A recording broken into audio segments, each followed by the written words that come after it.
강풍이 일어날 때입니다. 강풍이 일어날 때.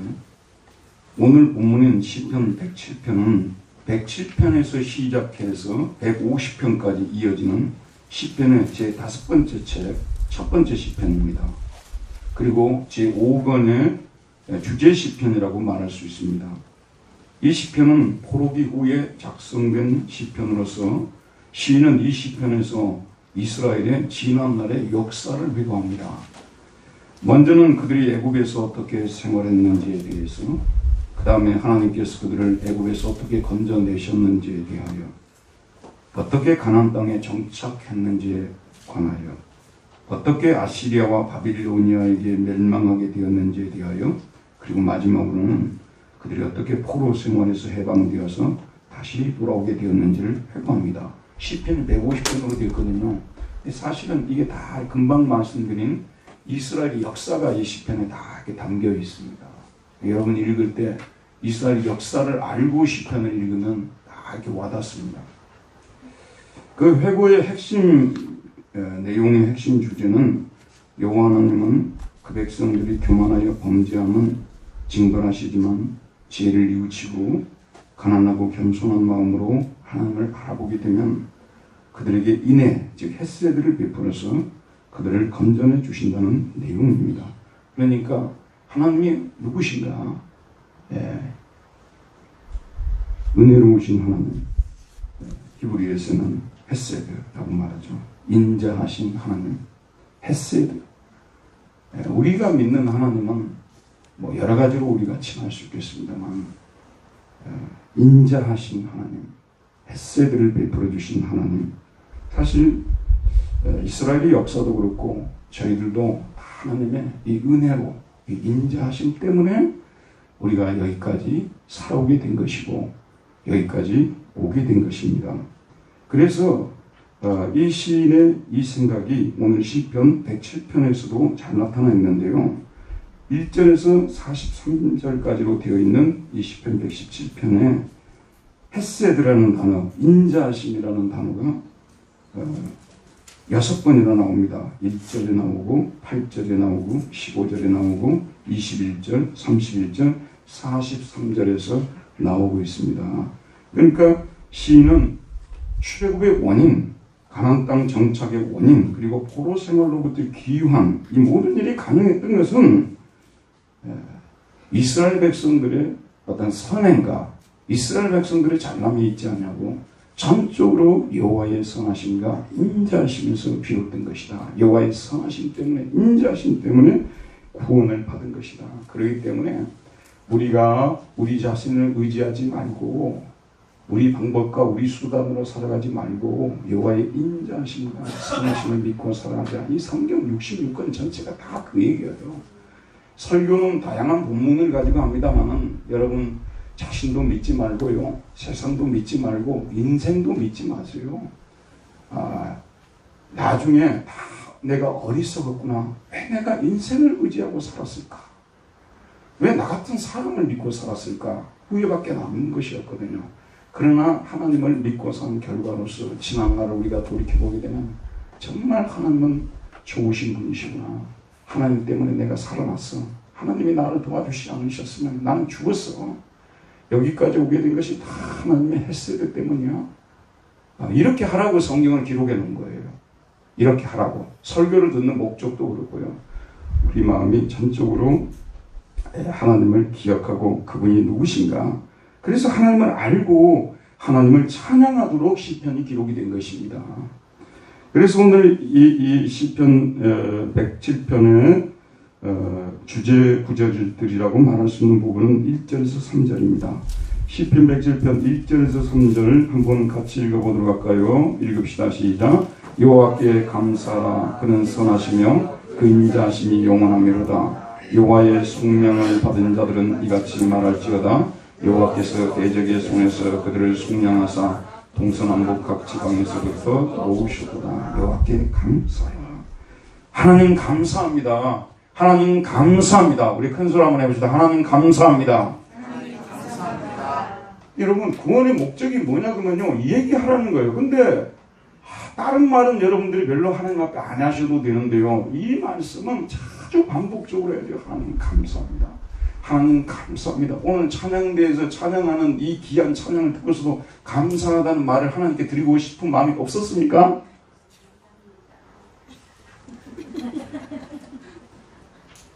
한번 생각해 보세요. 이렇게 좋은 찬양대가 만들어져서 참 이렇게 귀한 찬양으로 하나님께 영광을 돌릴 수 있다는 것이 누구 덕이에요? 누구 덕? 여러분, 우리가 한 일이 있습니까? 우리가 뭐 지휘자님을 찾아가서 전화를 드린 일이 있습니까? 스카웃을 하려고 뭐 우리가 뭐 무슨 방법을 썼습니까? 뭐 옆에 있는 사람들을 이용했습니까? 전적으로 하나님께서 보내신 분이에요. 그리고 우리 찬양대원들도 전적으로 하나님께서 보내신 분들이고요. 그러니까 우리 하나님께 영광을 돌리지 않을 수 없는 것인데, 교회에 새로운 성도 한 분이 등록을 했어요. 와, 하나님께서 우리 교회를 불쌍히 여기셔서 이렇게 귀한 분을 또 보내셨구나. 하나님 감사드립니다. 우리 성도들이 또 은혜를 받아서 전보다도 더 열심히 하나님을 섬겨요. 그러면 하나님 정말 감사합니다. 하나님께서 하신 일입니다. 하나님께 감사드린다는 이것이 시편이 기록된 목적이에요. 그 다음에 그 인자하심이, 하나님이 여호와께 감사하라, 그는 선하시며 또 인자하심이 헤세드가 영원합니다. 누가 하나님을 찬양하냐 그러면요, 하나님께 은혜의 빚을 진 사람이 하나님 찬양하는 거예요. 아무나 찬양하라고도 찬양할 수 없고 찬양해서도 안 돼요. 여호와께 속량을 받은 사람들은, 여호와의 속량을 받은 사람들, 그 대적의 손에서 건짐을 받은 사람들, 내가 정말 하나님이 나를 찾아주시지 않으셨으면, 하나님이 나를 간섭하지 않으셨으면 나는 죽었다. 이미 죽은 사람이다. 내가 무슨 소망이 있었겠느냐.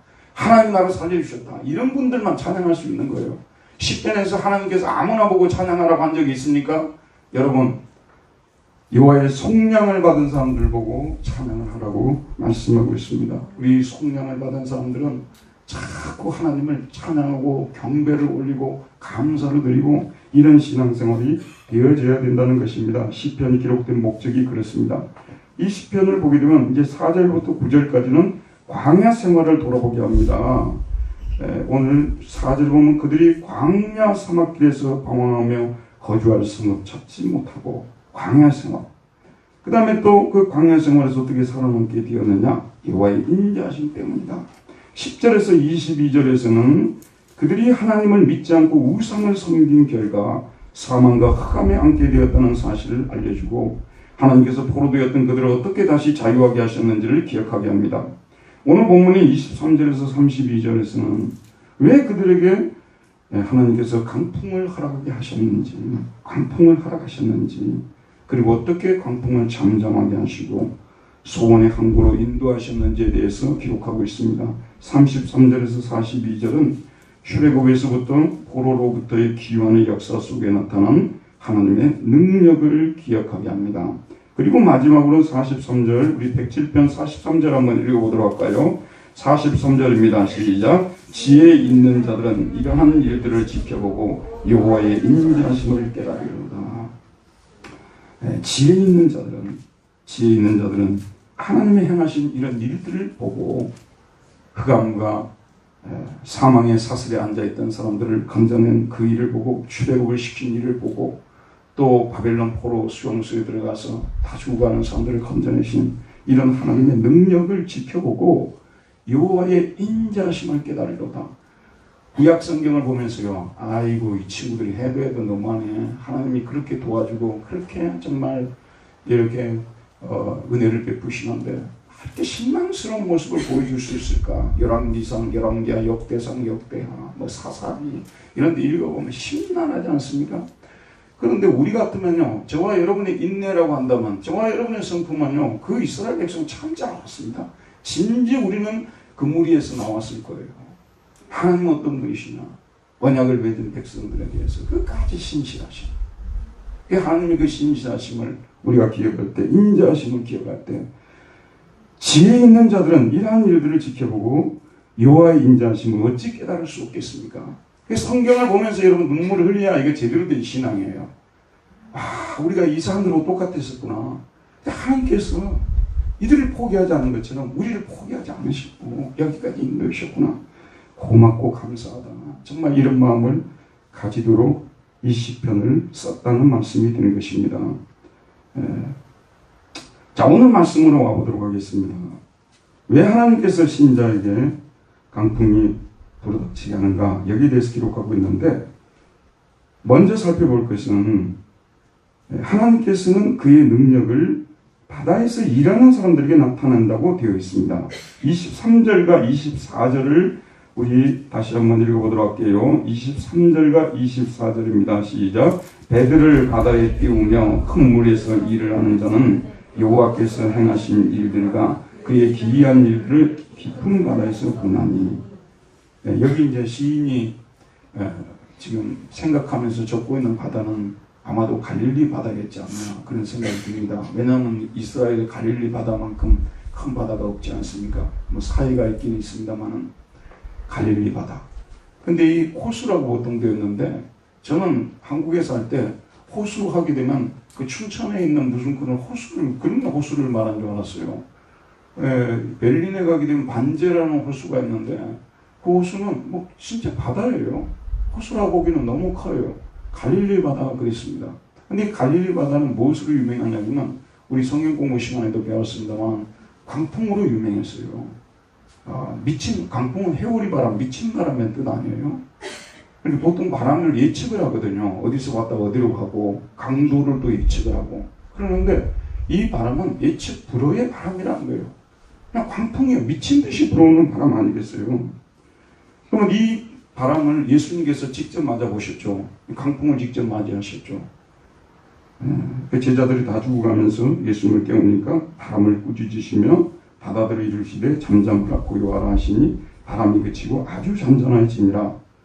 제자들은 바람과 바다를 꾸짖으시니 그것들이 잔잔해지고 잠잠해지는 것을 보고 무서워했습니다. 무리들은 깜짝 놀라서 그가 누구이기에 바람과 바다도 순종하는가 라고 말했습니다. 지금 이 시편의 그 시인이 이 성경을 기록하고 있는 그 시대에도 아마도 많은 사람들이 갈릴리 바다에 배를 띄웠을 것입니다. 그들은 큰 물, 즉 깊은 바다에서 고기를 잡았습니다. 그런데 이 바다에서는 언제 강풍이 불어올지 모르는 거죠. 저는 바닷가에 살아서 이걸 잘 알거든요. 살살 바람이 불어옵니다. 그러다가 바람이 세지면서 파도가 계속 또 커집니다.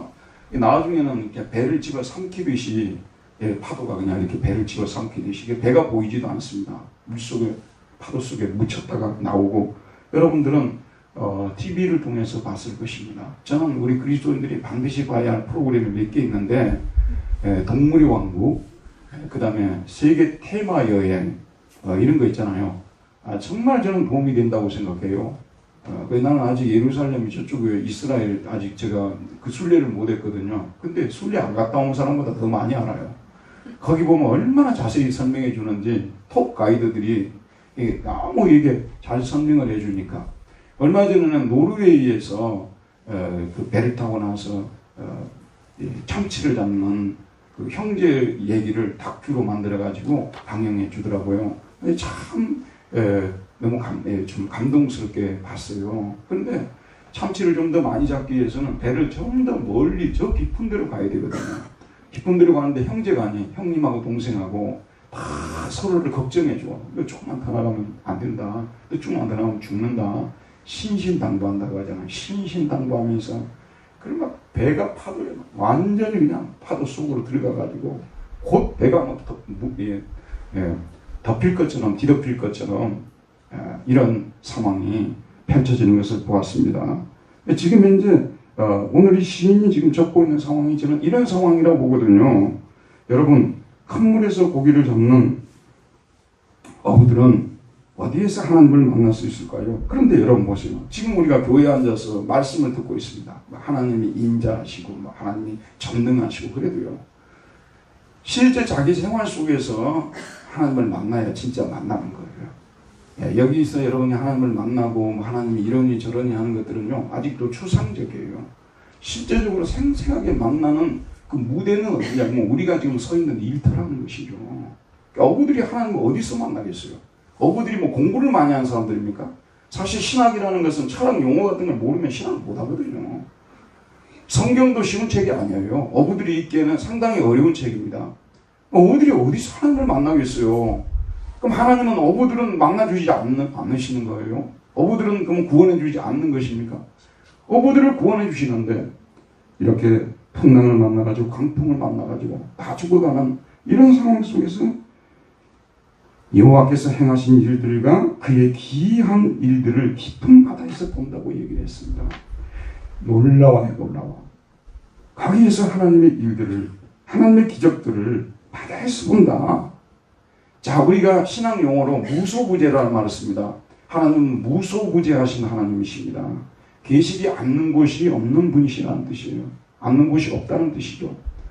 이 하나님은 오늘 우리가 들고 있는 이 예배당에도 계시고, 그 다음에 우리가 지금 밖으로 나갔을 때 바로 그곳에도 계시고, 그 다음에 우리가 집으로 돌아가셨을 때 집에도 계시고, 또 우리가 내일 출근하잖아요. 직장에도 계시고, 학생들이 학교 가면 거기 계시고, 계시지 않는 곳이 없다는 말씀. 이 무소부지하신 하나님이시라는 말씀입니다.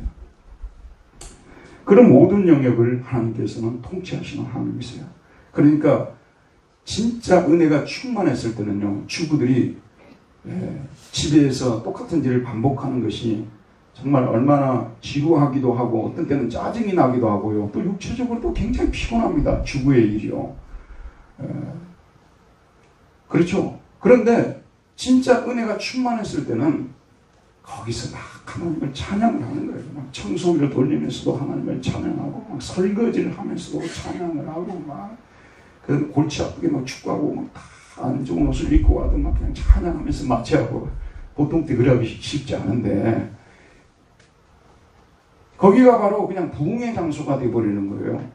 이 사람이, 죄송합니다만, 이 사람이 제대로 신앙생활을 공부하는 학생이 나에게 이렇게 공부할 수 있는 명철을 주시고, 공부할 수 있는 환경을 주시고, 또 이런 좋은 교수님들을 만나게 하시고, 이렇게 공부하게 하시니 너무나 감사하다면서 막 공부를 신나게 하는 거 있잖아요. 그 신나는 그 모습. 사실 이 사람이 예수 제대로 믿는 거예요. 일을 하는 일터에서도 마찬가지예요. 이 시간이나 때우고 돌아가자. 이게 아니라 정말 일을 못하고 있는 사람들도 너무나 많지 않습니까? 그래도 나에게 일할 기회를 주시고, 아직도 일할 수 있는 건강과 지혜를 주셔서 나에게 일을 하게 하시니 하나님 너무나 감사합니다 하면서 기쁨으로 그곳에서 일하고, 이것이 진정한 영성이라고 말입니다. 진정한 신앙은 이런 식으로 표현이 돼야 된다는 말씀 아니겠어요? 오늘날 우리 그리스도인들이 한국 교회가 미기고 뭐 이런 말을 많이 씁니다만은, 실제 우리 그리스도인들의 삶 속에서 나타나는 모습들이 어떤 모습으로 나타나고 있냐, 그런 말씀입니다. 신나는 기독교를 여러분 정말 만나봐야 되는 거예요. 뭐가 그렇게 신나냐고. 하나님을 만나고 나니 너무나 신나다고. 하나님은 내 인생을 완전히 바꾸셨다고. 완전히 내가 하나님을 만나고 새롭게 살아간다고. 이렇게 간증할 수 있는 우리들이 되어야 된다는 말씀이 되는 것입니다. 일터에서 생생하게 하나님을 만날 수가 있는 것입니다. 오늘 여기서도 하나님을 만나지만요, 여러분이 본격적으로 집에도 놀라는 거예요. 지난번 제가 성교 헌금 가지고 간증 한번 했지 않습니까? 그런 놀라운 일들이 그냥 평소에도 자주자주 일어나는 거예요. 하나님께서 이 사람을 보냈구나. 깜짝 놀라는 거예요. 나는 생각지도 못했는데 이런 분을 예비해 두셨네? 깜짝 놀라는 거예요. 이런 일들이 자꾸 이 가정에서 일상생활에서 일어나니까 예수 믿는 것이 너무 신나는 거 아니에요? 그리고 뭔가 기대하는 것이 있고요. 뭔가 기적이 일어날 것을 바라는 것이고요. 이런 거 아무것도 없어요. 아무것도 없어요. 우리 예수 믿는 사람이 무슨 재미로 예수를 그렇게 재밌게 믿겠어요, 여러분? 그래도 재밌게 믿으라고 하면 할 수는 없겠지만, 그건 진정한 의미에서 예수님을 아직 만나지 못한 인생이라고 보는 것이거든요. 우리가 주님을 만나야 될 장소가 어부들은 바다고, 우리들은 우리의 삶의 일터라는 사실을 다시 한번 깨달아야 되는 것입니다. 그런데 여러분 보십시오. 여러분 가정을 이제 한번 돌이켜보시기 바랍니다. 아니 평탄했어요. 전혀 문제가 없고 또 문제가 일어날 여지도 없어요. 수학적으로 몇 가지 이렇게 계산을 해봐도 우리 집에 무슨 강풍이 불어닥친다? 뭐 전쟁이 일어나면 몰라도 강풍이 불어닥친다? 아무도 생각하지 않을 때 강풍이 불어닥치는 경우들이 있다는 말씀이에요. 25절 말씀 보도록 할게요. 25절입니다. 시작. 여호와께서 명령하신즉 강풍이 일어나 바다 물결을 일으키는도다. 그런데 강풍이 갑자기 일어나는 거예요. 강풍이, 예를 들면 바다 물결이 갑자기 일어나는 경우는 자연법칙에 의해서 갑자기 일어날 수가 있겠죠. 근데 우리 일상생활 속에서 일어나는 이 강풍은 예기치를 못했다니까요. 바람도 본 적이 없어요. 그런데 갑자기 일이 힘들어지고 절이 힘들어지고 고통스러운 시간이 계속되어지고 막 생각지 않은 일들이 막 터지고 정신을 차리지 못할 정도로 이런 강풍이 일어나게 된다는 말씀이래요. 자, 그래서 어느 정도까지 강풍이 되냐 보면 26절에서 27절을 보면 그들이 하늘로 솟구쳤다가 깊은 곳으로 내려가나니 그 위험 때문에 그들의 영혼이 녹는구나. 그들이 이리저리 부르며 취한 자같이 비틀거리니 그들의 모든 지각이 혼돈 속에 빠지는 도다. 배를 타본 사람이 이 구절을 이해할 수가 있어요. 배를 안 타보신 분들은 사실은 이 구절을 이해하기가 쉽지가 않습니다. 특별히 그 시골에서 배를 타봐야 이걸 알거든요. 근데 그 아주 맑은 날이었어. 배를 타고 나왔는데 바람이 불기 시작하는데 갑자기 바람이 세고 하늘에서 비가 내리고 파도가 이제 막 계속해서 올라오면서 배가 막 뒤뚱뒤뚱을 하면서 곧 이렇게 뒤집어질 것처럼 막 가라앉을 것처럼 이렇게 되는 상황이에요. 파도는 막 올라가고 처음에는 앞으로 이걸 어떻게 헤쳐나가야 되겠구나. 이 상황을 어떻게 빠져나가야 되겠구나. 그래서 물을 좀 퍼내고 막 돛을 내린다든지 어떤 때는 돛을 완전히 내려버려야 되는 때가 있거든요. 그냥 바람 부는 대로 그냥 흘러 떠내려가야 될 때도 있어요. 그래야만 사는 거예요. 근데 그런 여러 가지 작전을 가지는 거예요. 근데 너무 바람이 심하게 불어보면 이 작전이 아무 소용이 없어요. 여러분 권투 경기 아시죠? 저도 들은 얘기예요. 사실 저는 지금까지 전적이 1전 1승 1KO 승이에요. 이게 고등학교 때 내 친구하고 누가 권투 시합을 붙여가지고 이렇게 뭣도 모르게 휘둘렀는데 그 친구가 아주 태권도도 막 고단을 쓰고 고단이고 그러는데 갑자기 내 주먹을 맞고 그냥 쓰러지신 거예요. 와, 그 뒤로는 절대 이 기록을 깨지 않기 위해서 안 해요, 제가. 1전 1승 1KO. 얼마나 듣기 좋아요. 여러분이 아시다시피 권투 선수들이 링에 올라갈 때요. 여러 가지 작전을 생각하고 올라간대요. 1라운드는 이렇게 하고 2라운드는 이렇게 하고 3라운드는 막 이렇게 펼쳐가서 4라운드에 완전히 몰아붙여가지고 KO를 시켰는데 이런 작전을 가지고 간대요. 근데 올라가가지고 이 주먹 한두 대 맞잖아요. 그러면은 완전히 그때부터는 정신이 하나도 없어요. 그 작전도 아무것도 그냥 생각이 안 난대요. 제가 들은 얘기거든요, 이거는요. 그렇대요, 여러분. 뱃사람들도 마찬가지요. 우리들이 당하는 문제 한번 생각해 보세요. 처음에 몇 가지 좀 일이 안 꼬이고 좀 힘들고 그러면요. 요렇게 해결해야 되겠구나. 돈은 어디서 가져와야 되겠구나. 이렇게 하겠구나 하는데 너무 심하게 얻어맞고 온 천지에서 이게 불어닥치게 되면은요. 정신이 하나도 없어져 버립니다. 이게 진짜 강풍을 만날 때예요. 이게 우리 인생 속에 이런 일이 자주 오지는 않아요. 그런데 하나님께서 특별히 하나님의 섭리 속에서 어떤 가정에 이런 강풍을 보내는 때가 있어요. 어떤 교회에 이런 강풍을 보내는 때가 있어요. 그러니까 이때는 진짜 하늘로 솟구쳤다가 깊은 곳으로 내려가나니 그 위험 때문에 그들이 영원히 녹는구나. 그들이 이리저리 구르며 취한 자같이 비틀거리니 그들의 모든 지각이 혼돈 속에 빠지는 도다. 예수 안 믿는 분들도요. 어떻게 좀 수습을 해보려다가 안 되거든요. 너무너무 괴로워요. 너무 괴로워가지고 이분들은 술을 가지고 술은 마취제이기 때문에 술을 마시고 잊어버리려고 하거든요. 근데 우리 예수 믿는 사람들은 그렇게 할 수가 없지 않습니까? 그럼 어떻게 하면 우리가 이 강풍에서 빠져나올 수 있겠습니까? 설교라는 것은, 자, 주목요. 설교라는 것은 여러분들한테 비밀스러운 그런 얘기 하는 거 아니에요. 매번 하는 얘기 하는 거예요. 여러분, 배구 국가대표들이 가서 연습하는 그런 데 가봐요. 그 코치들이 매번 새로운 작전을 어떻게 몰랐던 작전을 말해주는가.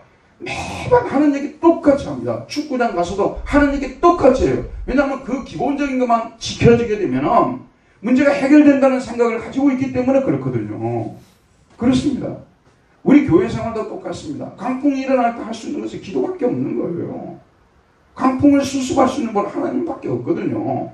웬만한 강풍은 우리도 수습할 수 있어요. 여러분 신적으로 충분히 할 수 있어요. 근데 너무 심하게 강풍이 일어나게 되면요. 여러분 수습 불가합니다. 우리가 할 수 있는 건 뭐냐면 인생의 모든 강풍을 수습할 수 있는 유일하신 분은 하나님밖에 없어요. 그리고 여러분들이 아주 짠하게 그렇게 내 방법으로 문제를 해결해 놓고 아주 대단히 그냥 내가 지혜로운 사람처럼 생각하지 마세요, 여러분. 왜 그러냐면요. 우리 인간이 수습을 해놓으면요 항상 후유증이 있어요. 깔끔하지가 않아요. 여러분들 기도를 해가지고 하나님이 도와주시고 하나님이 수습해 주셨다 할 때가 깔끔한 거예요. 후유증이 없습니다. 그래서 우리가 이 강풍이 일어날 때 해야 할 것은 무엇이냐면 28절 29절입니다. 이에 그들의 고통 때문에 여호와께 부르짖으며 간절히 부르짖는 거, 소리 지르며 부르짖는 걸 말하죠.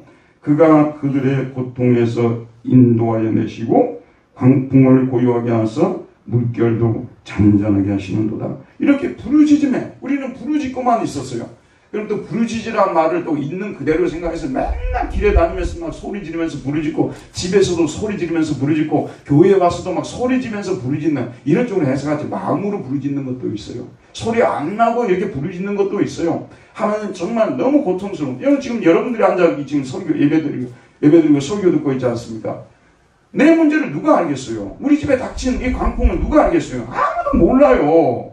그리고 여러분들이 강풍이 닥치면 닥칠수록 남한테 이야기 안 해요. 우리 성도의 교제라는 것은 그런 강풍을 서로 나눠야 되거든요. 우리 집에 이런 강풍이 불어서 기도해 주세요 이래야 되는데 오늘 현대 교인들은 어떻습니까? 강풍이 올수록 감춰버려요. 자기 혼자 끙끙 앓는 거죠. 설교 들으면서도 평안이 없어요. 기쁨이 없어요. 이런 것이 강풍 아니겠습니까? 그런데 정말 제가 여러분 설교를 하면서 아마 10번, 20번, 100번도 이야기를 했을 것인데요. 답은 항상 신앙생활의 답은 너무 쉬워서 이걸 사람들이 선택을 못해요. 너무 쉬운 답이니까 선택을 못하는 것이죠. 배구 선수가 하는 일이 뭔지 아십니까? 계속 가서 서비스 넣고 그 다음에 리시브 받고 서비스 넣고 리시브 받고 그거 하는 거예요. 우리 교인들도 마찬가지로 말씀 계속 듣는 것입니다. 아멘. 말씀 계속 들어요. 그리고 말씀을 들으면 하나님의 살아계심이 다시 한번 우리 눈에 포착이 되거든요. 마음에 포착이 되거든요. 아하, 내가 해결을 다른 데서 해결하지 말고 하나님 찾아가서 해결해야 되겠구나. 여러분 오늘 설교가 여러분의 은혜를 끼쳤다면 이게 은혜를 끼친 거예요. 다른 데서 해결하지 않고 하나님을 붙들고 해결해야 되겠구나. 그래서 여러분들이 하나님을 붙드는 거예요. 남몰래 아무도 없는 데서 무릎을 꿇고 하나님께 부르짖는 거예요. 그러면 놀라운 일이 무엇이냐면 시간이 좀 지나면 갑자기 바람이 그쳐 있어요. 코로나도 하나님께서 보내주신 강풍 아니겠어요? 여러분 우리가 뭐 해결한다고 백신을 만들어내고 여러 가지 했습니다만 방역 수칙을 하고 사실은 이 하나님께서 허락하신 이 강풍을 하나님이 수습해 주었다고 저는 많은 성도들의 기도를 들으시고 하나님께서 수습해 주셨다고 저는 믿거든요. 하나님 수습해 주셔야 돼요. 그래서 강풍을 고요하게 하셔. 갑자기 그렇게 어렵고 완전히 이러다가 우리 집 망하겠다 했는데 망하지 않고 살아남아 있는 거예요. 신기하죠? 그런데 여전히 바람은 불고 있어요. 분명히 하나님께서 나를 거기서 끄집어내 줬는데 여전히 여지는 있는 거예요. 바람은 계속 불고 있어요. 그런데 하나님은 어떤 분이시냐? 그 강풍까지도 고요하게 해주시고 그 다음에 물결도 잔잔하게 해주시는 분이십니다. 지금 코로나가 거의 다 끝나가지 않습니까? 마스크를 쓰고 예배를 드리고 있습니다만은 사실 우리 마음속에는 이제 큰 고비는 넘겼다. 하지만 여지는 남아있잖아요. 아직도 조금의 위험은 있지 않습니까? 이것도 조금 지나면 하나님께서 해결해 주실 것이다. 이런 거예요. 강풍이 해결되는 방법은 항상 이런 식으로 해결이 됩니다.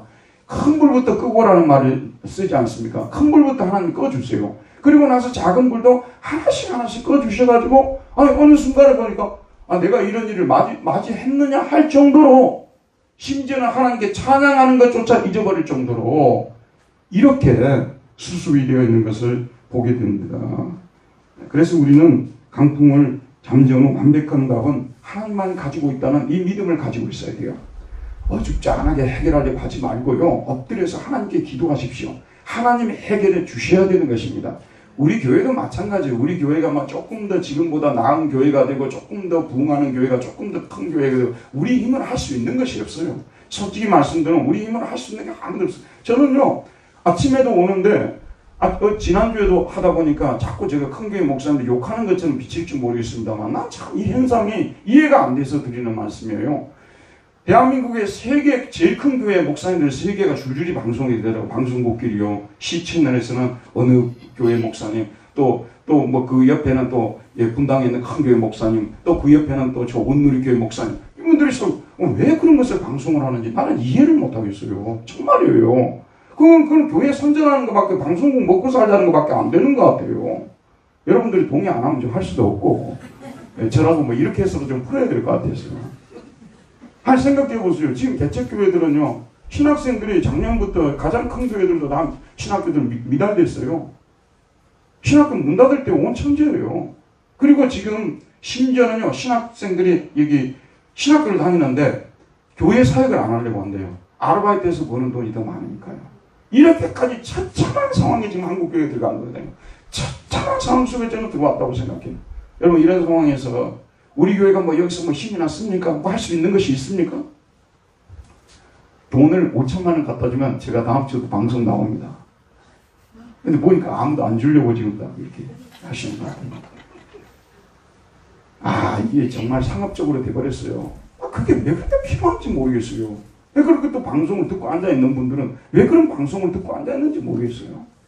참으로 안타까운 상황 속에서 우리가 이 지금의 상황 속에서 영혼을 전도하고 우리 교회가 하나님 기뻐하는 교회가 되어가기 위해서 우리가 할 수 있는 것이 없더라고요. 저도 뭔가 좀 해보려고 했는데 할 수 있는 것이 없어요. 그저 엎드려서 기도하는 거예요. 우리가 코로나 상황을 지내면서 뭐 한 것이 있습니까? 우리가 뭐 한 영혼이라도 우리 교회 오게 하기 위해서 우리가 뭐 힘을 쓰고 다닌 적이 있습니까? 하나님께서 보내주신 분들 아니에요. 하나님이 하셔야 된다, 그런 말씀입니다. 그리고 하나님은 어떤 분이신지 아십니까? 강풍이 지나고 나면, 잘 들으세요. 강풍을 누가 보낸다고 되어 있냐 그러면 하나님이 보낸다고 했어요. 하나님이 강풍도 수습도 하나님이 해주세요. 그리고 또 오늘 여러분 여기서 진짜 좋은 말씀을 듣는 거예요. 강풍을 수습해 주신 후에 그 다음에 하나님께서 우리 신자들에게 준비하신 선물 꾸러미가 있단 말이에요. 선물이 있어요. 그게 뭐냐면 30절 말씀입니다. 우리 30절 말씀 큰 소리로 한번 읽어보도록 합시다. 시작. 그들이 평온함으로 말미암아 기뻐하는 중에 여호와께서 그들이 바라는 항구로 인도하시는도다. 이제 어느 정도 강풍이 잠잠해지게 되면요, 마음에 기쁨이 옵니다. 그래서 이 원문성에는 기쁘기 때문에라고 되어 있어요. 마음이 기쁘기 때문에, 평온해집니다. 마음이 평온해지기 때문에 기뻐하는 거예요. 마음이 평온해져요. 여러분, 저를 보세요. 기도가 응답이 됐다. 아무리 강풍이 세게 불고 있어도요, 하나님이 너 강풍 이미 정체를 다 알았고 내가 수습해 주마. 그건 어떻게 우리가 아냐 그러면요, 우리 마음에 평안함이 옵니다. 옆에 있는 사람들은 너희 가정 그러다가 완전히 죽겠구나, 쓰러지겠구나 해도 내 마음은 놀라운 평화가 지배해요. 놀라운 평화가 지배해요.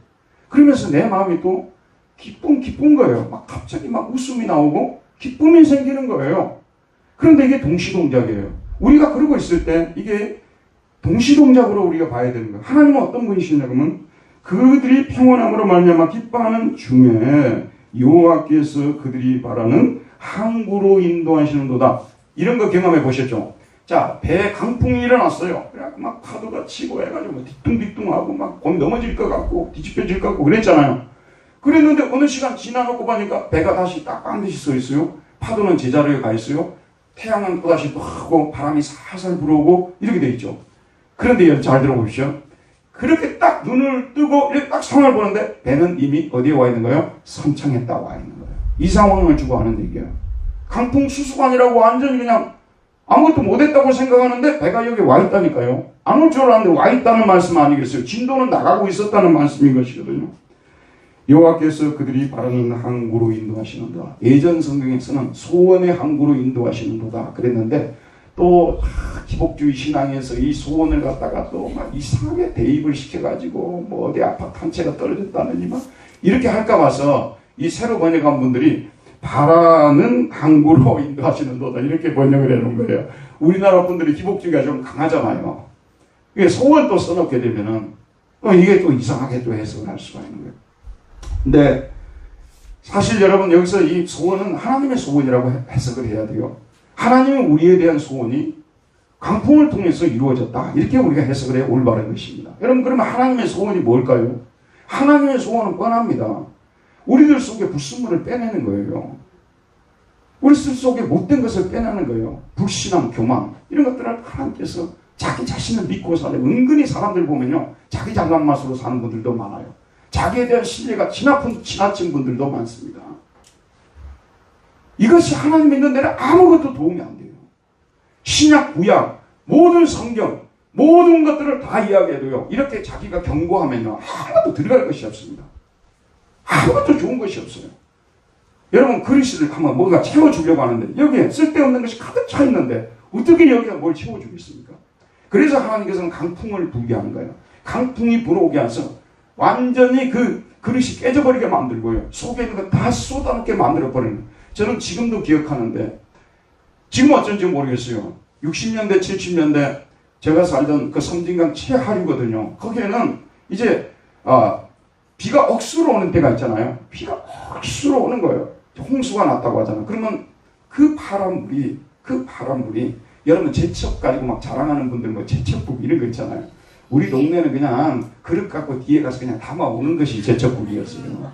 그런 걸 가지고 막 선전을 하고 막 저주쭉 하는데, 진짜 깨끗한 제첩국 먹었고요. 섬진강 아래 물고기들이 그냥 다니는 거 다 보이고요. 이런 데서 우리가 살았지 않습니까? 근데 홍수가 나면 완전히 달라져 버립니다. 완전히 그냥 진흙탕물이 저 위에서부터 저 남원에서부터 하동으로 해가지고 막 내려가고 우리 마을을 거쳐서 내려가는데, 거기에 보면 돼지도 떠내려오고요. 온갖 쓰레기, 온갖 정말 보기 싫은 것들이 거기에 다 떠가지고 내려오는 것이에요. 홍수가 나니까. 쓸고 가야 될 것들이었어요, 원래요. 홍수가 나니까 싹 쓸려 내려가는 거 아니에요? 그리고 쓸려 내려간 후에 며칠이 지나게 되면 다시 물이 맑아지잖아요. 자연을 보세요. 물을 보세요. 얼마나 맑아지고. 그 광경들을 지금도 저는 잊을 수가 없거든요. 그걸 말하는 것입니다. 강풍이야말로. 그래서 우리 신자들에게 매번 불어서는 안 되겠습니다. 가끔씩 강풍이 한 번씩 불어줘야 돼요. 강풍이 불어줘야 이게 제대로 사람 크리스찬이 되어지는 거예요. 강풍이 불지 않고 요리저리 피해가지고 여러분 여기까지 왔어요. 그랬더니 지금까지도 깨진 것이 없어요. 지금까지도 자기의 그 고상한 인격이 그대로 남아있고, 자기에 대한 신뢰가 너무 강하고, 하나님을 전적으로 신뢰하는 신앙이 없고요. 여전히 믿는 사람의 모습은 있지만 그 진정한 그 믿는 사람의 향기는 나타나지 않는 이런 모습을 띠고 있는 거 아니에요. 강풍이 불어와야 되는 거예요. 그래서 강풍이 불어와서 이것을 없애고 그 다음에 좋은 것들만 다 남겨두고요. 저는 요셉 집에 불어닥친 강풍에 대해서 가끔씩 묵상을 해봅니다. 한번 여러분 그 성경이라고도 생각하지만 문학이라고도 한번 생각해 보세요. 어느 날 갑자기 요셉 집이 아무 문제 없는 가정이었어요. 어머니, 아버지, 그 다음에 자녀들이 이렇게 다 이렇게 오손도손 살고 있는 가정인데, 갑작스럽게 요셉이 사라져 버렸어요. 어떻게 사라졌는지 부모도 몰라요. 매번 울고 지내는 거예요. 고통스럽게 지내는 것이에요. 그러다 보니까 형제들은 그 사실을 또 숨기고 살아야 되니까 얼마나 힘들었겠습니까? 이런 세월이 오랫동안 펼쳐진 가운데서 완전히 이 가정에 불어닥친 강풍으로 인해서 이 가정이 그야말로 그냥 한마디로 말해서 상처뿐인 가정이었죠. 그런데 강풍이 지나고 하나님께서 회복하시는 시간이 되다 보니까요, 이 강풍 때문에 오히려 이 가정이 구원을 받는 것입니다. 요셉이 국무총리가 되어 있지 않습니까? 그래서 요셉이 이런 얘기를 해요. 당신들이 나를 이곳에 팔았다고 해서 근심하지 마소서, 한탄하지 마소서. 하나님이 생명을 구원하시려고 나를 당신들보다 먼저 보내셨습니다. 하나님이 큰 구원으로 당신들의 생명을 보존하고 당신들의 후손을 세상에 두시려고 나를 당신들보다 먼저 보내셨습니다. 하나님이 하시는 일이 이렇게 놀라운 거예요. 가정에 불어닥친 강풍인데 죽었다고 생각했던 요셉이 살아났고, 심지어는 국무총리까지 되어 있는 거 아니에요. 애국의 국무총리. 오늘날은 완전 미국의 국무장관이 되어 있는 것입니다. 그래가지고 이제 가뭄이 너무 오랫동안 계속되면서 완전히 양식이 없어 굶어 죽을 상황에서 그 가정 전체를 다 고난하지 않습니까? 그래서 결과적으로는 하나님께서 이 강풍을 통해서 이 가정에 좋지 않은 그런 모습들 다 시기 질투 이런 거 다 빼버리고 형제들이 다 하나가 되게 만들고 아주 아름다운 그런 마지막을 맺도록 이렇게 하시는 모습을 보지 않습니까? 욥의 가정도 갑자기 강풍이 불어닥친 거예요. 욥의 가정의 강풍도 그거 아니에요? 갑자기 그냥 산울타리가 무너지게 되면서 막 사람이 죽어나가고 그 다음에 막 동물들이 죽어나가고 갑자기 막 이런 강풍, 정신이 없었을 것입니다. 결론이 뭡니까? 내가 말하겠사오니 주는 들으시고 내가 주께 묻겠사오니 주여 내게 알게 하옵소서. 내가 주께 대하여 귀로 듣기만 하였사오나 이제는 눈으로 주를 배웠나이다. 그러므로 내가 스스로 거두어드리고 티끌이가 제 가운데서 회개하나이다. 욥은 지금까지 듣는 신앙만 가지고 있었어요. 근데 이제는 보는 신앙으로 바뀐 거예요. 많이 들어서 하나님에 대해서 많이 듣고 아는 신앙이었어요. 근데 이제는 진짜 하나님을 대면하여서 볼 수 있는 그런 보는 신앙으로, 물론 영적으로죠. 영적으로 보는 그런 신앙으로 바뀐 것을, 그래서 하나님께서 결과적으로 합력해서 선을 이루게 하신 거 아니겠습니까? 로마 교회도 마찬가지입니다. 로마 교회는 그저 우리 식으로 말하면 유년기를 지나고 있는 교회였어요. 근데 강풍이 불어닥쳤어요. 갑자기 로마에서 황제가 하나님의 아들이니까 이 하나님의 아들을 인간의 모습으로 나타난 하나님의 아들, 우리는 이제 예수님이 성육신하신 하나님의 아들이라고 하는데 로마 황제가 성육신하신 신의 아들이라는 것이죠. 그래서 모든 로마의 시민들은 무릎을 꿇고 숭배를 해야 된다고 말했지 않습니까? 한편으로 이렇게 괴롭히고 또 한편으로는 로마에 먼저 뿌리를 내리고 있던 유대교인들이 너희들이 그리스도만 믿으면 구원받느냐고 천만의 말씀, 율법을 지켜야 구원을 받는다고 하면서 막 무시하고 막 이렇게 해서 로마 교회가 그야말로 뿌리채 그냥 흔들리는 그런 상황 아니었겠습니까? 바울이 편지를 써가지고 뭐라고 말하냐면 우리가 알거니와 하나님을 사랑하는 자 곧 그의 뜻대로 부르심을 입은 자들에게는 모든 것이 합력하여 선을 이루느니라. 그렇습니다, 여러분. 순풍도 우리에게 필요해요. 어떻게 강풍만 맞고 살겠어요? 하나님께서 때로는 여러분들 참 하나님이 정말 내가 생각하는 것까지도 다 이루어줘요. 그리고 집안에 우환도 하나도 없고요. 정말 모든 일이 다 행통하고 이런 순풍도 여러분 허락하십니다. 그러다가 계속 순풍으로 갈 줄 알았거든요. 그랬는데 어느 날 갑자기 불어닥친 이 강풍, 그냥 우리 가정을 강타를 내버린 거예요. 우리 큰아들은 또 우리 큰 둘째 아들은 또 우리 셋째 아들은 막 문제들이 생겨나고 난리가 나는 것이죠. 그런데 나중에 이렇게 돌이켜보게 되면 하나님께서 강풍을 보내신 것이구나. 결과적으로 우리 가정이 참 하나님 잘 믿는 가정이 되도록 하기 위해서 강풍을 보내신 것이구나. 동빙고에 있을 때요. 제가 처음에 한국에 들어온 후에 협동 목사로 동빙고에 있었어요. 용산구 동빙고 있지 않습니까? 거기에 재개발 구역이었는데 거기에 있는 교회, 친구 교회에 제가 협동 목사로 좀 있었어요. 근데 거기 동빙고라고 여러분 서빙고만 대단하고 동빙고는 좀 그럴 거라고 생각하잖아요. 몰라서 하는 얘기예요. 동빙고에 돈 많은 사람들이 엄청 많아요. 그 미군 부대의 사람들에게 이렇게 하숙 같은 거 해가지고 돈 번 사람들이 되게 많은데 문제는 뭐냐면 다 그 자녀들이 너무 잘 돼가지고 다 외국에 가서 살아요. 거기 권사님들 만나게 되면 인생 재미없다고 막 그렇게 말씀하신 분들 많았어요. 그렇게 자녀들 만들어 놓으니까 다 외국 가서 산다 그 말 아니에요? 그 유명한 말 있잖아요. 가장 잘난 아들은 국가의 아들이고 그 다음 잘난 아들은 회사의 아들이고 백수만이 진정한 내 아들이라고.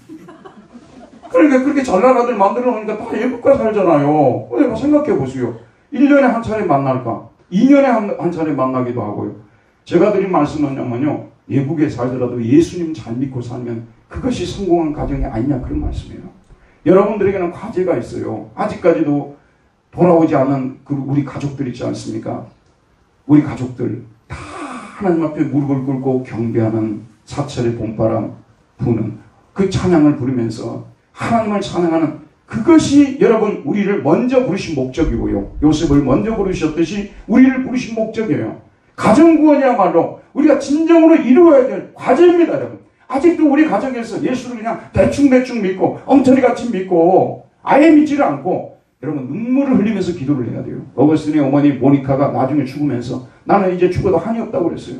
그 방황하던 어거스틴이 돌아왔으니 내가 뭘 더 바라겠냐 그랬습니다. 뭘 더 바랄 게 없다니까요. 먹는 걸 더 바라고 사세요? 이미 다 맛있는 거 다 먹어보셨지 않습니까? 여행을 아직도 바라고 가보세요? 돈만 깨집니다. 뭘 더 바라냐고 말해요. 우리가 세상에서 대단한 것이라고 우리가 생각하고 살아왔던 것들이 나중에 보니까 그저 그런 것들이었다. 그런 말씀 아니겠어요? 결과적으로 남는 것은 우리 주님밖에 남는 것이 없는 것이고 신앙밖에 남는 것이 없는 거예요. 하나님을 믿으면요. 여러분 사람을 믿고 삽니까? 어리석은 것입니다. 절대 사람을 믿고 살지 마십시오. 여러분이 가지고 있는 그 돈이 우리를 행복하게 해주시는 겁니까? 돈이 행복으로 이끌 수는 없어요. 편리하게는 만들어줄 수 있지만 행복하게 만들어줄 수는 없습니다. 영원히 우리 곁에 계시면서 날마다 우리를 도와주시고 우리를 기쁘시게 해주시고 우리를 평탄하게 해주시고 우리를 사망의 골짜기에서 우리를 건져내 주시고 우리와 동행하시고 위로해 주시고 힘을 주시고 확신을 주시고 늘 우리와 함께 계시는 우리 하나님이 우리 인생에 들어오셨고 우리 하나님을 내가 붙잡게 되었고 그래서 하나님을 내가 믿고 살게 되었다는 것이 인생의 가장 중요한 것을 마치 산을 타는 사람들이 에베레스트 산을 정복한 것처럼 우리는 우리 인생의 가장 중요한 부분들을 우린 정복하게 된 것이 가지게 된 것입니다. 여기서 기뻐해야 된다고 말입니다. 그런데 보십시오 여러분, 설교해가지고 사람들이 하나님 말을 믿는다면 뭐하러 하나님께서 강풍을 보내겠어요? 우리 인간이 얼마나 완고하냐 그러면요, 진짜 갈 때까지 가야 우리 인간은 돌아오는 인간입니다. 그렇기 때문에 예수님이 사람의 모습을 입고 이 땅에서 십자가에 못 박기까지 했지 않겠습니까? 쓰는 얘기를 좋은 말 해가지고 들을 인간들이었다면 하나님께서 그런 방법을 사용했겠습니까? 지금도 마찬가지예요. 여러분, 강풍이 누구도 불어오기를 원하지 않을 것입니다. 그러나 하나님께서 강풍을 허락하시는 거예요. 왜냐하면 여러분들이 그 정도 완고한 것입니다. 그 정도 불신앙적인 것이에요. 아직도 여러분들이 비본질적인 것을 붙잡고 살아가는 거예요. 그래서 하나님께서 여러분들 원치 않지만 강풍을 보내는데 지금 혹시 바람이 살살 이렇게 다가오는데 그 바람이요, 순식간에 강풍으로 변해버립니다. 가끔 그러거든요. 이 정도 바람 난 얼마든지 커버할 수 있어요. 이러거든요. 아니라니까요. 처음에 바람이 일어날 때는 살살 불어와요. 미풍이에요. 여러분, 선풍기의 그 약단계로 불어와요. 그러다가 갑자기 그냥 자동으로 강으로 가버리는 것입니다. 너무 세게 불러가지고요, 나중에 정신을 못 차릴 정도가 돼버리는데, 하나님이 우리의 강풍을 보내는 목적은 다 우리를 잘 되게 만들기 위해서, 합력해서 선을 이루도록, 결과적으로 우리가 하나님을 참 믿는 참된 그리스도인이 되도록 하기 위해서. 자, 우리 옆 사람하고 서로 얼굴을 쳐다보면서 우리 참된 그리스도인이 됩시다. 인사 한번 합시다. 우리 참된 그리스도인이 됩시다. 거짓말하는 그리스도인들 되지 말고요, 위선적인 그리스도인들 되지 말고요, 신앙생활 하는 척 하는 그리스도인들 되지 말고 참된 그리스도인이 돼야 돼요. 참된 그리스도인은 해같이 빛나는 겁니다. 가는 사람들에게, 만나는 사람들에게 기쁨을 주고요, 행복하게 해주고요. 혹시라도 지금도 여러분 사람들 만나는데 근심을 주는 그리스도인들입니까? 크게 회개해야 될 문제예요. 행복하게 해주는 그리스도인들이 돼야 돼요. 행복하게 해주는, 기쁨을 주는 그리스도인들이 되고 희망을 주는 그리스도인들이 돼야 되고요. 걱정하지 마. 걱정하지 마.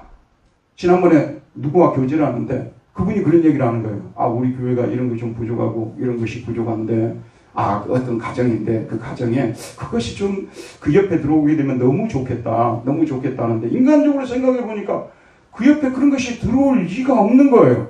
근데 갑자기 옆에 계신 우리 크리스찬 한 분이 뭐라고 얘기를 하냐면, 기도하면 되지 뭐. 아, 기도하면 되지 뭐. 그러니까 간단하게 해결이 된 거예요. 이제 기도하면은 누군가가 거기에다가 그걸 만들 거라고 여러분 구체적으로 말씀을 드릴 수가 없는데, 그렇게 상대방들에게 희망을 주고 기쁨을 주고 행복을 주는 그런 그리스도인들이 되어야 된다는 말씀입니다. 은혜로우신 하나님, 오늘도 말씀을 통해서 하나님께서 우리에게 강풍을 허락하신 목적이 우리 하나님께서 우리에게 있어서는 안 될 것들을 다 소지하시고 반드시 있어야 될 것들을 채워주시기 위해서, 합력해서 선을 이루게 하기 위해서 이 강풍을 허락하신다는 말씀을 주셨사오니 강풍 속에서도 부르짖는 저희들이 되게 해주시고 믿음을 지켜나가는 우리 모두가 되게 하여 주옵소서. 예수님 이름으로 기도하였습니다. 아멘. 다 같이 찬송가